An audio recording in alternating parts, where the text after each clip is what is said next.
লোকে আমায় ভালোই বলে, দিব্যি চলন সই, দোষের মধ্যে একটু নাকি মিথ্যে কথা কই।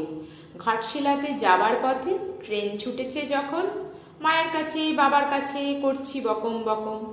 হঠাৎ দেখি মাঠের মধ্যে চলন্ত সব গাছে এক এক রকম ভঙ্গি ফোটে, এক এক রকম নাচে।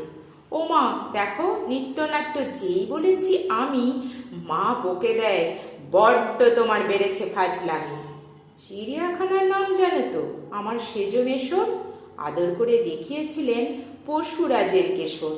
কদিন পরে চুন খসানো দেওয়াল জুড়ে একি ঠিক অবিকল সেই রকমই মূর্তি যেন দেখি। ক্লাসের মধ্যে যেই বলেছি সুরঞ্জনার কাছে, জানিস আমার ঘরে সিংহ বাঁধা আছে, শুনতে পেয়ে দিদিমণি অগ্নি বলেন, শোনো, এসব কথা আবার যেন না শুনি কক্ষনো। বলি না তাই সেসব কথা, সামলে থাকি খুব, কিন্তু সেদিন হয়েছে কি এমনি ব্যাপক, আকাশ পাড়ে আবারও চোখ গিয়েছে আটকে, শরৎ মেঘে দেখতে পেলেন রবীন্দ্রনাথকে।